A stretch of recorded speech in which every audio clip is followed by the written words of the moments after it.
Oh.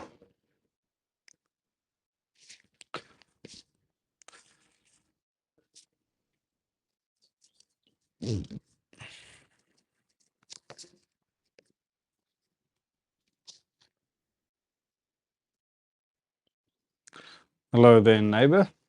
I feel like Mr. Rogers with my little cardigan on, acting like, oh, there you are. Wow, so lovely to see you.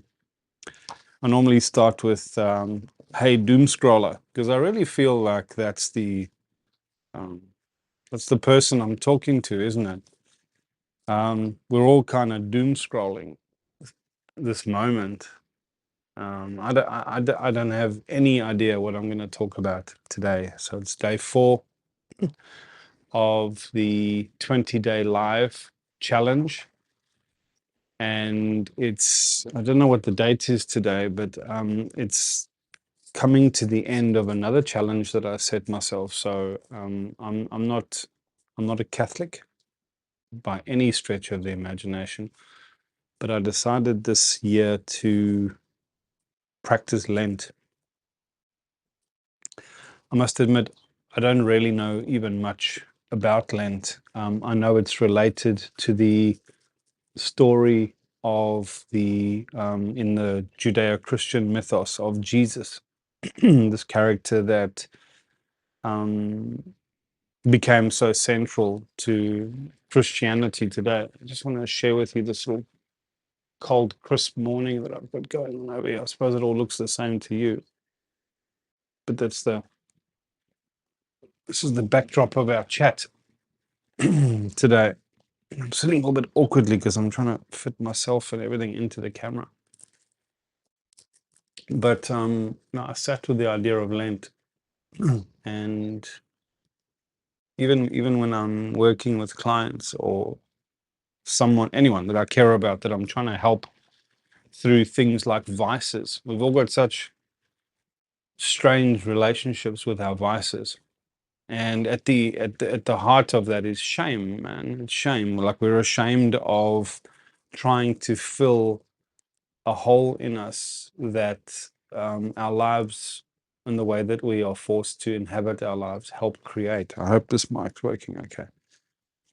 And so what we tend to do is we tend to deny ourselves and be super strict. And then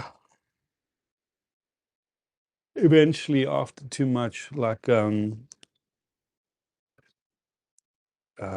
slog, trying to squeeze a bit of juice out of life and trying to feel happy and adjusted in our bodies. Remember, we're not just one thing. Yeah, I've got like a whole full inner child experience. I've got a soft animal that just wants what it wants. I've got like a protector that wants to make sure I'm safe and I don't get injured. And I've got a judge that wants to make sure everything's fair and I'm free.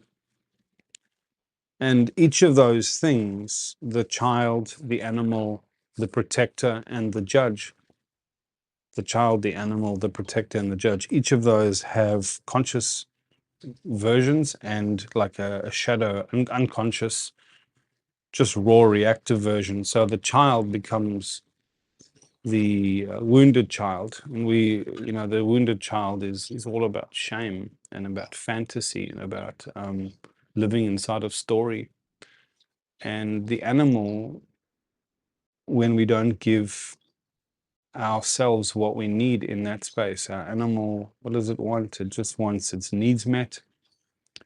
It just wants to know how to belong socially in the group or the pack or in its place. It wants its needs and its way of being in the world honored. Yeah. And when we fail that, or when that is failed somehow by our life circumstances or by the story that we hold ourselves in as we live, that becomes the beast, and its only language is excess and violence. And so this is all of our binging, our doom scrolling, our desperate, mindless pursuit of some sort of dopamine for us, some way of filling our cup. And then the protector, when its needs are not met or when its voice is not heard. Because part of finding voice is listening to all of these four voices inside of us and alchemizing from the lower expression up into the higher expression, not through some high-minded balancing chakra bullshit, but it's this is the psychology, the self-repair that we're supposed to all do to look after ourselves and to love ourselves more wholly, more fully. And so the child becomes the wounded child, and it's got a certain way of speaking and showing up in the world. The animal becomes the beast, and its behaviors are obvious. These are what we call our vices. Um, to do with uh, sex, food, attention, connection, all the unhealthy ways that we pursue that. And then the protector, its unheard voice, becomes the critic. The critic's always the one pointing the finger at yourself. You shouldn't have done this. If you didn't want this to happen, you shouldn't have done that. And its language is guilt, and its language is perfection and controlling. And so when our sense of perfection and controlling and guilt starts manifesting, we can be sure that we have allowed the voice of our protector to go ignored, right? And it's hard, man, because while we're trying to stand in the world and live in the world and be in the world and accommodate all these thou shalts and what you ought to do and should do, while that's all happening, there's a whole internal experience that we're neglecting. And we neglect it so easily because instead of listening to our own inner voice, we're constantly importing the voice of the world over ours, our parents, our society, what our corporate culture wants from us, and our need to keep ourselves safe and protect ourselves emotionally, psychologically, physically, emotional. I said emotionally already. When that voice goes unheard, when we try to do the proper thing and we end up feeling bad about it, that's how we live with regret. Yeah. And then the protector becomes the critic. Yeah. Now, the fourth one is the judge. It wants everything to be fair and free. It's the part of you that wants to be free, and it's the part of you that wants to live in a fair world, a just world. And at the moment, the one thing that has risen in our lives is an enormous sense of injustice. I was wondering about what I was going to speak about today, and I still don't really know. I'm just kind of rambling. But I had a dream last night, and it involved my ex-wife, and something in the car that I was driving wasn't working, so I was putting the brake down and the car just kept rolling back. And I was kind of not a victim in a woe is me sense, but in that situation I was the victim of circumstance that I couldn't control. I couldn't control it. I mean, the whole dream was the anxiety of trying to control a circumstance that was backsliding. And I came back from some little side mission in the dream. And when I got back to the group that I was having this sort of dream with, the next thing there was a policeman there, and he was in this serious tone, and he was talking about this enormous level of fine that I was about to face. The car was going to be impounded. And I just thought, how the fuck did all this happen? And the resonant feeling underneath all of that was injustice. Injustice. And of course, what goes so beautifully hand in hand with injustice is indifference, because the face of the enforcement, the face of the law in that instance, was one of those kind of people who don't look you in the eye. They kind of just, holding their vest and kind of looking around and just telling you the facts of how it is. That's just how it is. This is how things are done. Sorry to hear that, but the sorry didn't mean sorry. I'm sorry, actually, if the douchebag on his motorbike is interrupting our sounds. I'll check the video again before I release it.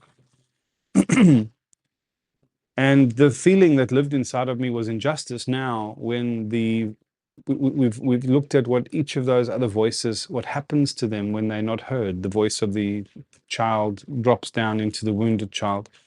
The animal drops down into the beast. The protector drops down into the critic, pointing finger at self and controlling and driving for perfection and criticizing. And the voice of the judge becomes the victim. And that's the one that points the finger at everything and everyone else. It's the one that wants to scapegoat something else, wants to blame something else because it can't handle the shame of its own lack of power. It can't handle the shame of its own lack of power in the world because the child feels the shame, right? The animal's now toothless. The protector is now neutered, it's got its balls in the purse of society. And the judge is out of the room. It can't make the thing that we want in terms of fairness and justice to happen. And then we drop down into our victim stance. And then when we're feeling so wretched and so hollow, all of those voices that we turn to, instead of one of them lifting us up and lifting the tent up, it kind of drags the whole project down. And what do we reach for when our mood is down, right? You can't lift your mood by pulling yourself up from your bootstraps. I mean, I've encountered such chronic depression in my life, and I live with the reality of it close by because, again, it's no sign of good health. It's no measure of good health to be well adjusted in a profoundly sick environment. To be well adjusted now is to be some kind of sociopath or somebody engaged with deep self-neglect, yeah, and deep ignorance of what's happening in the world. This is not normal, and we are not okay. So you can't just pick yourself up and be positive. The whole spiritual community that's trying to practice this toxic positivity or this spiritual bypass, or my favorite is that bullshit about star seeds, that we're all some special version of mystical alien that's incarnated in this world to do light work. And all they're doing effectively is spiritual bypass and cosplay. They're not actually doing anything constructive or useful for any human beings except collectively propagating an idea of how you can just bypass this reality and flip over and click to some 5D ascension awakening. And even if that's possible, even if there is some veracity in that model, I'm not wired to operate like that. I'm wired to give a shit about this life because I've got a wife and I've got a daughter, and there's nothing in me that can allow me to just clip the ticket of that level. That's what love is. That's what love is. How do I walk away from that? I'm not saying that those people are wrong. I'm saying it's wrong for me. Yeah.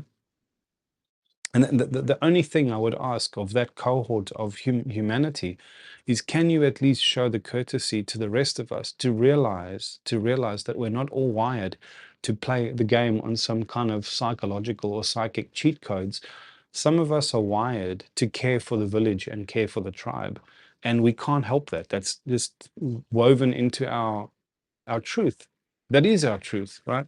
And we need to chop wood and carry water, not just, this life isn't just some trivial thing that you can jettison out of consciously. It's something that we're trying to make meaning in. Yeah, I don't want to go to another place to collect my meaning credits. That's why religion like Christianity and Islam do not work for me.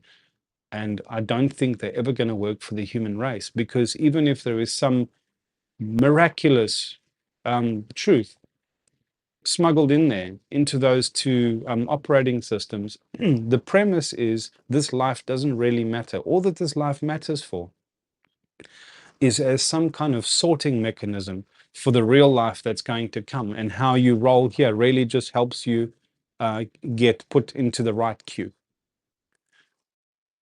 That, if you think of it, means that none of this is meaningful, which means we can exactly adopt this high-minded sense that we're doing the right thing by God and completely abandon ourselves to a form of wretchedness and to the world. We're abandoning our sense of leadership in the world, our sense of stewardship that we could be showing and making things better. Yeah, the other version of that is the non-dual tradition. There's a certain attitude in Buddhism and Advaita Vedanta and that whole realm of non-dualism that says, all I need to do is just meditate and get to my happy place, and then none of this is real and it doesn't matter to me. It sort of matters when this is the reality that you have to come back to when you're out of that pure and golden sunshine. And what also matters to me more, hey, is what meaning, what value is it that you could reach that high peace because the world allowed some form of security or bubble or capability for you to be raised to adulthood, fed well enough to be able to practice that, to be able to encounter your bliss. What use is that? What meaning can that really have to this compassion, which is supposed to be at the heart of that project, if your neglect makes it so that the next ones in the queue that are trying to also reach that place that you say is the place, they can't because their circumstances are so wretched? It can't be the way, right? So it's invariable that I'm living with a sense of injustice, as so many of us must be living with. But we get drawn down into our wounded child, our beast, our critic, and our victim.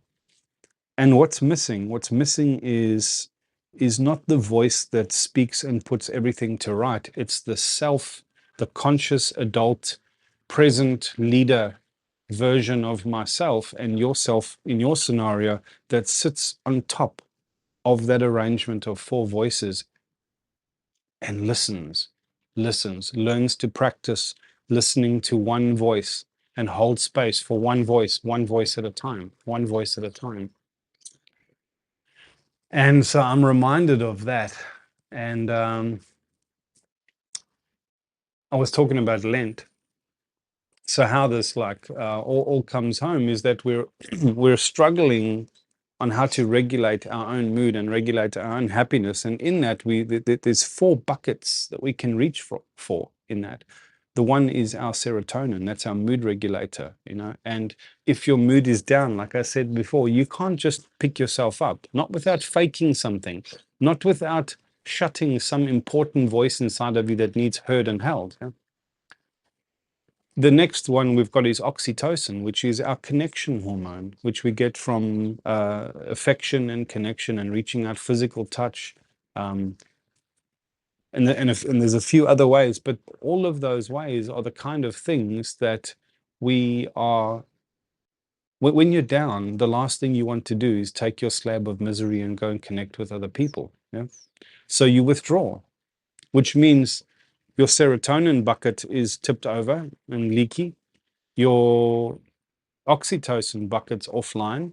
Your third one is your endorphins bucket, which is your rigorous exercise, your vigorous exercise, your endurance sports and athletics and stuff like that, running, rowing, something that boxing, something that requires an intense level of exertion to release those endorphins and flood your body with feel-good chemicals,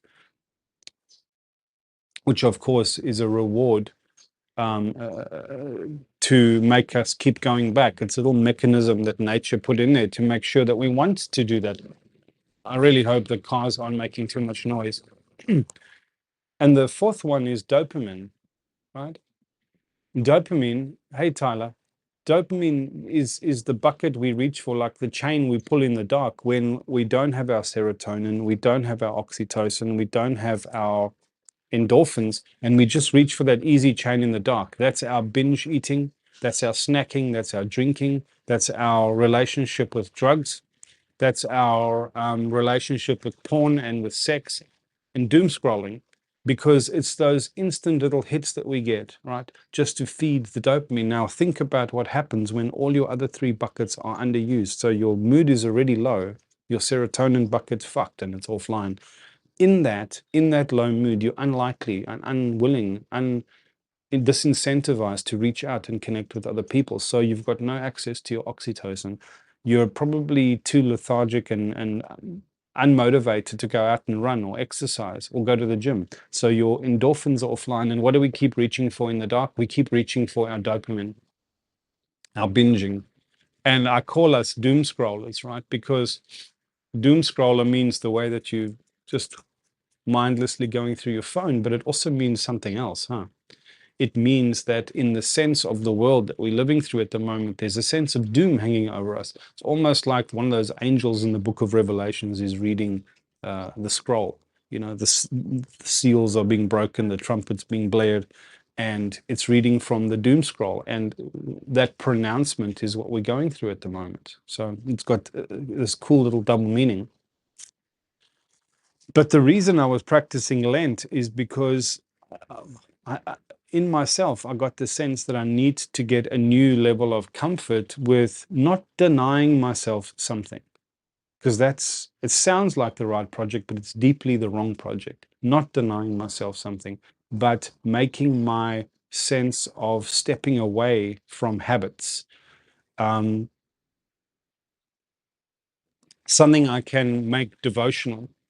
Now, like I said, I'm not a Catholic, and I'm not a Christian of any kind, and I don't like the idea of propagating the myth that our religious characters were real people. I think those religions have a lot of veracity in them, so long as, and a lot of meaning in them, so long as we treat them like stories, meaningful stories. Stories are not meaningless.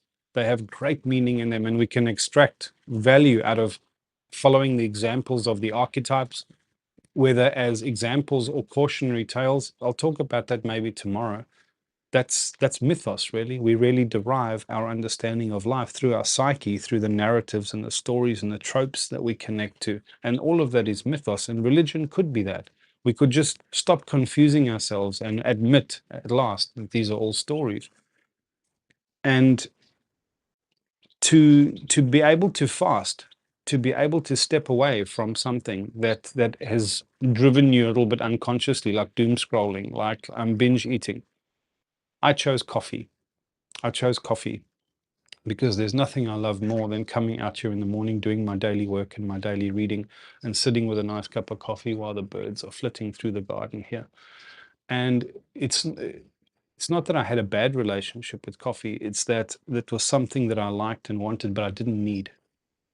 And so I chose that because every single day when I'm missing it and I miss this and I walk past a cafe and I smell the smell of it, there's a part of me that wants to cry out about what I'm missing out and what I'm kind of a victim to my own discipline. And as those voices come up, my job is to remind my whole self that this is what a life of devotion looks like in small part. It's giving up something. It's giving up something so that there's a few so that's. The one is that so that by giving up coffee for 40 days, I'm disintegrating the habit. I'm disintegrating the subconscious way in which I was just reaching for something that I was expecting, right? Number two, I'm giving myself this opportunity to connect with devotion in some small way. I can't live a whole devotional life. I can't afford to act and live like a monk, and I can't hold that project in the complexity of my life the way that its demands show up through my wife and my daughter and my work. But that doesn't mean that I can't practice some kind of devotion. And Lent is a great way of giving something up that you enjoy. But here's the trick. You can't just give it up and then be disciplined and tell yourself you're practicing Lent, because that's where we slide into that bullshit story of religion, where we think we're doing it for God or for the purity of our soul in the next chapter. And it's got nothing to do, for me, with what's going to happen in the next life. It's how I'm showing up in this one.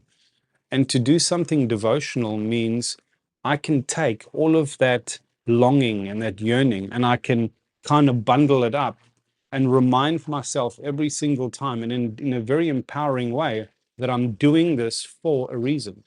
I'm doing this for a reason. It's a casting vote for the better version of myself to arrive. And the third reason I'm doing this here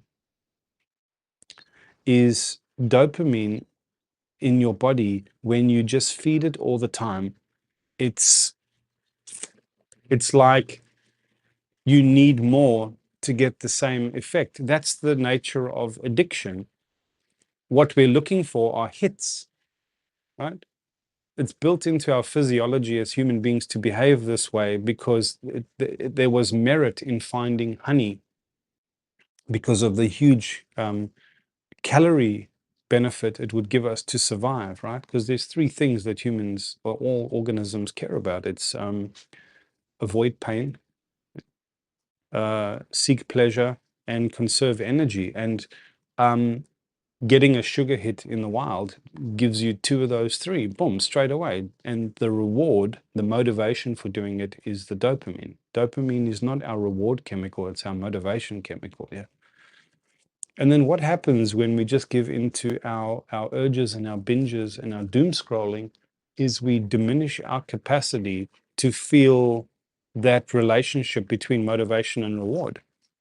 So choosing little things like this, practicing fasting, not as puritanical denial, but as this investment in your devotional self, as a casting vote for the better version of you that can arrive, that has a better chance of being that voice and that presence that can sit over the other four voices that are chattering and squabbling amongst themselves and bring peace into that house and bring peace into that circle. And really, that was the gist of why I was doing that. Now, I had a bit of a incoherent ramble today.